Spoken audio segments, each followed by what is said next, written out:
There is an important distinction that we want to make here, and that is, let's say you have really taken to heart what we've talked about here. So you've focused upon some emotions that feel good to you. Unconditional, like you say, but you really mean unconditional.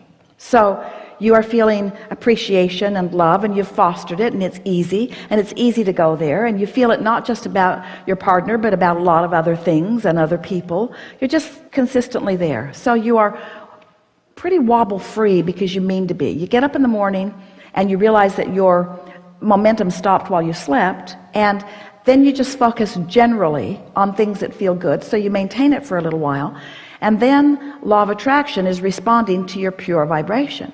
So as law of attraction responds to your pure vibration, what happens is it becomes more detailed, but it remains pure. Now, what we mean by that is, if you start out thinking about that you want to feel good, but you realize you don't, now you're thinking about feeling good and not feeling good. So at the very beginning of this point of attraction, you got a little wobble going. I want to feel good, but I don't feel so good. Well, once these two points of attraction get going, there's the one that source is fostering, and there's the one that your belief system is fostering. So now law of attraction is causing both trains of thought to get more detailed. So the wobble gets bigger and bigger and bigger and bigger. What you want comes into clearer focus, but the absence of it also comes in clearer focus. The things you like about your partner come into clearer focus. The things you don't like about your partner come into clearer focus. So there is this gap between who you really are and what you really want and what your practice thought is, and we're calling that the wobble. So the more you allow momentum to occur untended to, which is what we've been calling creation by default for a long time, just responding to conditions. Someone says something complimentary to you, you feel good about it. Someone says something derogatory to you, you feel bad about it. So you got these two vibrations going on, and you feel no control about it because the momentum is carrying you away. The story we always insert: car on top of a hill in San Francisco. You've been there? It's amazing. Take it out of gear, take the parking brake off, just to see what happens, bump it a little from behind to give yourself a lesson in momentum. But then, before it goes down the hill and into the bay, you come to your senses, you step out in front of it, and you let it bump up against you, and you stop the momentum early on. When you stop the momentum early on, when there's not much wobble, it's easier. If you're not aware and you let the wobble get bigger and bigger and bigger, now you're reading books on relationships, and you're trying to figure out what's appropriate, and is it even appropriate to even be gay to begin with, for God's sakes. There's got to be a lot of books on that subject. And then there's all those intolerant people around the world, and there's books about all of that. And then there's, should we get married? Should we live somewhere where we can? Is there financial benefit to it? What do people think about it? Pretty soon you're just off in the weeds in all of this detail that you can't control, and you just spend all your time putting out brush fires trying to control those details, when if you would tend to your wobble early on, you would find an increase of momentum in the thought without contradiction, and then you would experience what we've been talking about for years, which is the leverage of alignment.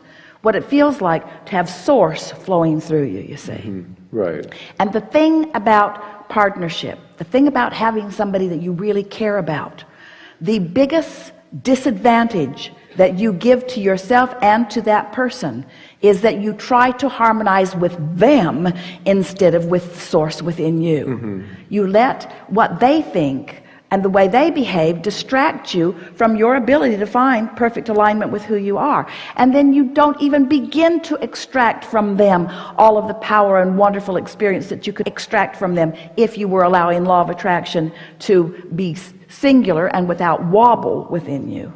Right. Does that make sense to you? Yeah. So just focusing on the source within me and being in alignment is all I should be really. But you have to do it early on. In other words, Right. when the person said, how do I get rid of doubt? And we said, you do it before it starts. That is an answer that is really annoying, because once the momentum is there, then what? And we say, tomorrow's a new day. Just start tomorrow in a fresher place. Go as Right. far as you can go without wobbling. And then tomorrow, do it again. And then tomorrow, do it again. And then tomorrow, do it again. Until before you know it, you will be mostly wobble free. And there will be things that will come up because Right. you've got trajectories on different things. But once you show yourself how easy it is to obtain vibrational stability, and then what happens to your point of attraction once you achieve vibrational stability, you'll never go back to creating by default again. You will stop being sloppy in your thinking, because sloppy thinking creates big time wobbles, and then you spend so much time out there in the weeds. Esther thought the other day, she was discussing with someone that she really cares about the art of parenting, and there are so many philosophies. Esther just wanted to run away because you just can't get there from there. If you are on a high-flying disc and somebody's in the middle of a problem and you're trying to come to an agreement about it, you can't do it. Your frequencies are too far apart. You just have to say, you're probably right. Let me know how that works out. And then just run as far as you can, where you can find your own alignment. Don't try to convince anybody of anything. This debating over conditions and the rightness and the wrongness of things is such a waste of your life experience. It never accomplishes anything except, well, it does accomplish. It causes you to launch more rockets. It causes you to expand, but it doesn't help you in the keeping up with the expansion that you've accomplished. Okay. So now, good basis here. Where are you about this? I feel good about it. I feel comfortable. I know that everything's going to be fine. So what was the question that you wanted to ask before we interrupted you incessantly? It's it was that I want him stutter? He can't even find it. I know, right? Because it's changed just with the It's conversation. totally, yeah. But a condition has happened and you've found it again, and so speak it here. What is it that you need him to do differently? I just want him to be happy. Oh, And that's a condition you can't control. So I guess that's a condition that you can't control. Isn't that interesting? Yeah. I want you to be happy. Damn it. Damn it. Because when you're happy, then I'm happy. But Which means now I got to control whatever it is that's making you unhappy or resent you for not just finding it more easily. Well, you got to be happy anyway. I am happy. I mean, I'm happy. And we mean consistently happy, even when someone you love isn't happy. Even when somebody you love isn't happy. So how can you be happy? See, here's the rub, isn't it? Because you have trained yourself to believe. So you're happy and they're not. Now, there's a sort of vibrational impasse. If you can remain in alignment with source flowing through you, your power of influence is such that the other will gravitate to your happiness. But you usually don't hang in there long enough to let that happen. Right. Because in your happiness, you are crazy. In your happiness, you think that you'll just dip down to the unhappy place that they are and you'll rescue them. But you never do. Because when you dip down to that unhappy place, instead you feel resentment because you were happy a minute ago before they did that. Or a little bit of blame, or responsibility, or something that you can't control. But it's tricky to, we're just going to put this out to you and feel where you are with this. So you're flying high for whatever reason. You've been practicing it for a few days. You've been writing the emotional words that feel good to you. You've steadied yourself and you know it. And improvement is showing itself and you're starting to feel pretty frisky and empowered. And then you rendezvous with someone who you have an appointment with, or you're married to, or you work with, or you're assigned to them in some way. And they are clearly in a different vibrational place. They're not feeling good. You're on a high-flying disc, they're on a low-flying disc, and you care about them. You really care about them.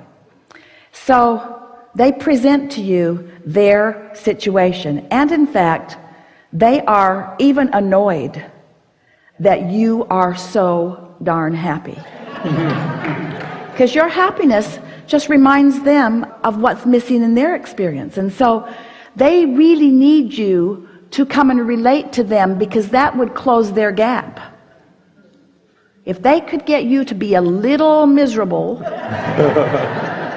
they think they would feel better. They don't feel better. And you often go because you're focused there. But what if you were so practiced in your vibration of alignment and you were feeling so good that you didn't go? That you demonstrate to them in the same way that your inner being demonstrates to you, that if they're going to play with you, they got to come to where you are. And once you establish that within yourself and really mean it, because you see, you got two things going for you here, two really big things. One, your partner really wants to be happy. And two, your partner really wants to be where you are. If you give in and go to where your partner is without holding yourself to the place where you know that your partner wants to be, can you feel the disservice that you do to anyone by giving them what they think they want, by giving up your alignment and going to a lower vibration? Because if you are not tuned in, tapped in, turned on, you don't have anything to give them anyway. When you're in alignment, you're clear-minded, you're solution-oriented. When you're not in alignment, then you're just part of the problem, just like they are part of the problem. And you can move around in that for a long time. So what you want to demonstrate to the people that you love is this: I care about the way I feel, and I care about you. And I care so much about the way I feel, and I care so much about you, that I'm going to make sure that I feel good unconditionally. And at first, that's going to feel to you like I am not giving you the attention that you want from me. But the reason that I'm not giving you the attention that you right now think that you want from me is because I would have to change vibrational frequency so severely in order to do that, and then I will resent you, I promise. I will blame you for the dip in my vibration. Isn't it nice to know that you're doing it all to you? You're giving other people the credit for it. You are a condition that is so compelling that now I'm giving my attention to this compelling condition, which is you. I'm not in the place that I wanted to be, and it's because of the compelling condition that is you. So you need to be different so that I can feel better. That right there is the basis of the destruction of every relationship. I'm holding you responsible for how I feel, when nothing that you can do and sustain for any length of time is going to establish me with what I really want, because in doing so I'm looking for love in all the wrong places. I'm holding you responsible for something that you cannot possibly be responsible for. So what you want to say in your marriage vows or your partnership vows or whatever your vows are to anyone that you're interacting with: I take full responsibility for the way I feel, and you're completely off the hook. And they'll say, wow, really? Ooh, I'm gonna like this. And then you say, which means when you're in a bad mood, I'm not coming there to reassure you. I take full responsibility for the way I feel, which means if you're not in a place that feels good, you will not have my undivided attention. Oh, well, I know that's what you meant. I thought that meant that I could feel rotten and that you'd be okay with it. I will be okay with it, because I won't be over there feeling rotten with you. So, you're just going to leave me over there feeling rotten all by myself? Yes. Yes, exactly. Yes. You're going to like this. You're going to like the way the universe responds to you. You're going to like the way your emotions respond to you. You're going to like the way your point of attraction fills in. You are going to like the way you start turning your thoughts to things. You're going to like the way you turn your vibration, your vortex, your vibrational reality into things like relationships, and things like clear sentences, and things like further ideas, and things like empires, and things like improvement in your life experience. You're going to like the way the things in your life change because of your newfound point of attraction. You're going to like it. And you'll see the evidence of it as soon as today. Yeah. Something more? That's awesome. You are amazing. Thank you as always. So much. Thank you.